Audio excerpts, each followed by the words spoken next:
الرحمن الرحیم الحمدللہ۔ آج ہمارا سورہ آل عمران اور رکوع نمبر 7 اور آیت نمبر 64 یعنی 64 یہ سبق ہوگا۔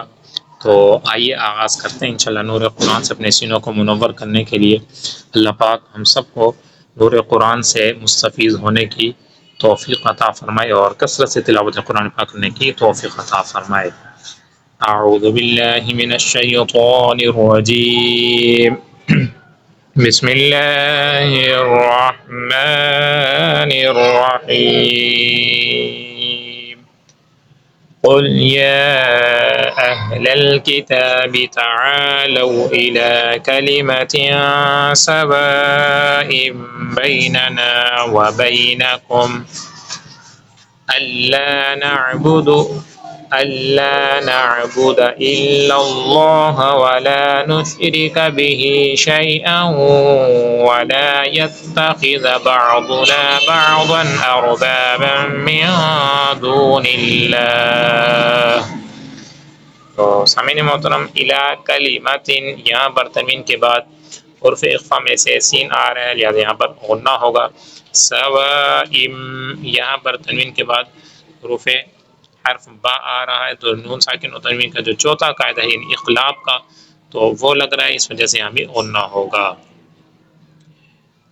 آیت نمبر 65 فَإِن تَوَلَّوْا فَقُولُوا اشْهَدُوا بِأَنَّا مُسْلِمُونَ يَا أَهْلَ الْكِتَابِ لِمَ تُحَاجُّونَ فِي إِبْرَاهِيمَ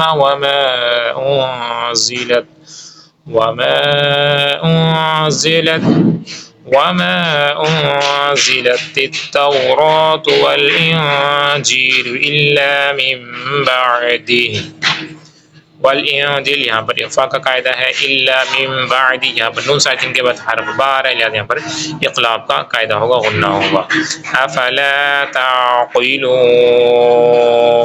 آیت نمبر 66 ها أنتم هؤلاء حاججتم فيما لكم به علم فلم تحاجون فيما ليس لكم به علم والله يعلم وأنتم لا تعلمون۔ ما كان إبراهيم يهوديا ولا نصرانيا ولكن كان حنيفا مسلما۔ یہودیوں یہاں پر ادغام کا قاعدہ ہے، چونکہ تنوین کے بعد حروف یرملون میں سے واو آ رہا ہے، لہذا یہاں بھی غنہ ہوگا۔ ولا نصرانیوں صاد حروف مصالیہ میں سے ہے، را اسے موٹا پڑھیں گے، را اس کے اوپر زبر آ رہا ہے، اس سے بھی موٹا پڑھیں گے۔ نصرانیوں یہاں پر ادغام کا قاعدہ لگنے کی وجہ سے آپ نے غنہ کر کے پڑھنا ہے۔ ولیکن کان یہاں پر اخفاء کا قاعدہ ہے، حنیفا مسلما۔ حنیفا یہاں پر تنوین کے بعد حروف یرملون میں سے میم آ رہا ہے، لہذا یہاں بھی ادغام کا قاعدہ لگے گا، اس وجہ سے یہاں بھی غنہ کر کے پڑھنا ہے۔ آیت نمبر 68 ان اول الناس بإبراہیم للذین اتبعوه وهذا النبی والذین آمنوا واللہ ولی المؤمنین۔ آیت نمبر 69 وَدَّتْ طَائِفَةٌ مِّنْ أَهْلِ الْكِتَابِ لَوْ يُضِلُّونَكُمْ وَمَا يُضِلُّونَ إِلَّا أَنفُسَهُمْ وَمَا يَشْعُرُونَ۔ آیت نمبر 70 يَا أَهْلَ الْكِتَابِ لِمَ تَكْفُرُونَ بِآيَاتِ اللَّهِ وَأَنْتُمْ تَشْهَدُونَ۔ آیت نمبر 71 يَا أَهْلَ الْكِتَابِ لِمَ تَلْبِسُونَ الْحَقَّ بِالْبَاطِلِ وَتَكْتُمُونَ الْحَقَّ وَأَنْتُمْ تَعْلَمُونَ۔ لما تلبسون یہاں پر واو مدہ ہے، واو ساکن سے پہلے پیش آ رہا ہے، لہذا یہاں بھی ایک الف یعنی 2 حرکات کے برابر کھینچ کر پڑھنا ہے، اور حروف مدہ 3 ہیں، الف مدہ، واو مدہ اور یا مدہ، اس وجہ سے یہاں بھی ایک الف یعنی 2 حرکات کے برابر آپ نے کھینچ کر پڑھنا ہے۔ بالباطل یہاں پر تو حروف مصعلیہ میں سے، اس لیے یہاں بھی اسے موٹا کر کے پڑھنا ہے۔ بالباطل یہاں پر الف مدہ ہے اور اس لیے یہاں بھی اسے کھینچ کر پڑھنا ہے۔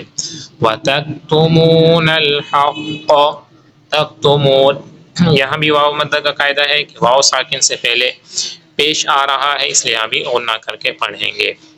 وَأَنْتُمْ تَعْلَمُونَ وَأَنْتُمْ یہاں بھی اخفاء کا قاعدہ ہے کہ چونکہ نون ساکن ہے اور نون ساکن کے بعد حروف اخفاء میں سے تا آ رہا ہے، لہذا یہاں بھی اخفاء کا قاعدہ ہونے کی وجہ سے غنہ کر کے پڑھنا ہے۔ تو نون ساکن اور تنوین کے 4 قاعدے ہیں۔ سب سے پہلا قاعدہ ہے اظہار، اور اظہار کہتے ہیں کہ جب نون ساکن یا تنوین کے بعد حروف یرملون میں سے کوئی بھی حرف آ جائے تو وہاں اظہار ہوگا، یعنی غنہ نہیں کرنا، آپ نے بغیر غنہ کے پڑھنا ہے۔ اور جو حروف ہلکی ہیں وہ 6 ہیں، حمزہ، ہا، عین، حا، غین، خا۔ تو اس چیز کا خیال کرنا ہے کہ جب نون ساکن یا تنوین کے بعد جہاں بھی آ جائیں تو حروف ہلکی میں سے کوئی بھی، تو وہاں پر آپ نے غنہ نہیں کرنا، اظہار کرنا ہے۔ اور دوسرا قاعدہ ہے اخفاء کا کہ نون ساکن یا تنوین کے بعد حروف اخفاء میں سے کوئی حرف آ جائے تو وہاں اخفاء کا قاعدہ لگے گا، یعنی آپ نے غنہ کر کے پڑھنا ہے۔ تو انشاءاللہ جو حروف اخفاء کا ہے اس حوالے سے بھی عرض کریں گے کہ حروف اخفاء کون کون سے ہیں، وہ 15 ہیں۔ تو آپ نے جو پہلے حروف ہلکی ان کو 6 کا بھی خیال کرنا ہے، اور جو 15 ہیں ان کو بھی خیال آپ نے رکھنا ہے۔ تو یہ جو آپ کو سامنے نظر آ رہا ہوگا کہ جو اورنج کلر میں عام طور پر آ رہے ہیں سارے، تو یہ اخفاء ہی کے، یا تو اخفاء کا قاعدہ ہوتا ہے یا پھر اقلاب کا قاعدہ آتا ہے کہ نون ساکن یا تنوین کے بعد آپ کو حرف با نظر آتا ہے، لیکن عمومی طور پر یہ حروف اخفاء والے ہی ہوتے ہیں، جیسے وَأَنْتُمْ تَعْلَمُونَ یہاں پر نون ساکن کے بعد حروف اخفاء میں سے تا آ رہا ہے، لہذا یہاں پر اخفاء کا قاعدہ لگنے کی وجہ سے آپ نے غنہ کرنا ہے۔ اس کا تیسرا قاعدہ ہے ادغام۔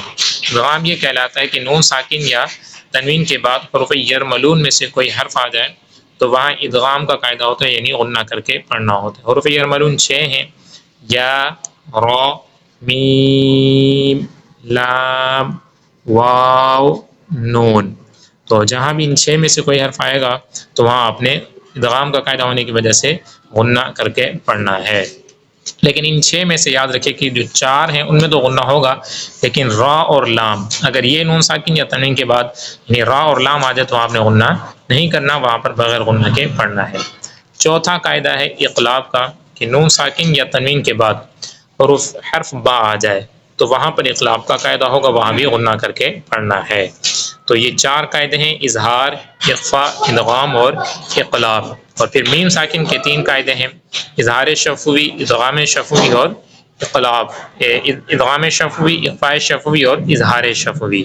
تو ادغام شفوی اور اخفاء شفوی اس میں آپ نے غنہ کرنا ہوتا ہے، اور جو تیسرا قاعدہ ہے یعنی اظہار شفوی وہاں پر غنہ نہیں ہوتا۔ ادغام شفوی کیا ہے کہ میم ساکن کے بعد دوسری میم آ جائے تو وہاں پر ادغام شفوی ہوتا ہے، یعنی غنہ کر کے پڑھنا ہوتا ہے۔ جو دوسرا قاعدہ ہے اخفاء شفوی کا کہ میم ساکن کے بعد حرف با آ جائے تو وہاں اخفاء شفوی کا قاعدہ لگتا ہے، یعنی غنہ کر کے پڑھنا ہوتا ہے۔ تیسرا ہے اظہار شفوی، یعنی وہاں پر غنہ آپ نے نہیں، میم ساکن کے بعد حرف با یا میم کے علاوہ کوئی بھی اور حرف آ جائے تو وہاں اظہار شفوی کا قاعدہ ہوتا ہے، یعنی بغیر غنہ کر کے پڑھنا ہوتا ہے۔ تو آئیے ایک مرتبہ تجوید اور مخارج کے ساتھ اس رکوع کی تلاوت سماعت کر لیتے ہیں۔ قل يا أهل الكتاب تعالوا إلى كلمة سواء بيننا وبينكم ألا نعبد إلا الله ولا نشرك به شيئا ولا يتخذ بعضنا بعضا أربابا من دون الله فإن تولوا فقولوا اشهدوا بأننا مسلمون۔ يا أهل الكتاب لم تحاجون في إبراهيم وما أنزلت التوراة والإنجيل إلا من بعده أفلا تعقلون ها أنتم هؤلاء حاججتم فيما لكم به علم فلم تحاجون فيما ليس لكم به والله يعلم وأنتم لا تعلمون ما كان إبراهيم يهوديا ولا نصرانيا ولكن كان حنيفا مسلما وما كان من المشركين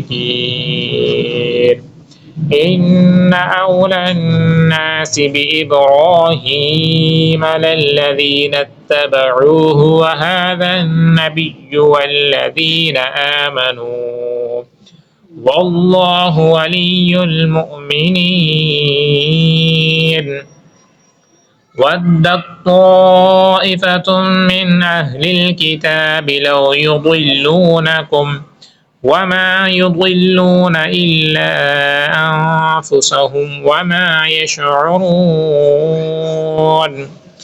يا أهل الكتاب لم تكفرون بآيات الله وأنتم تشهدون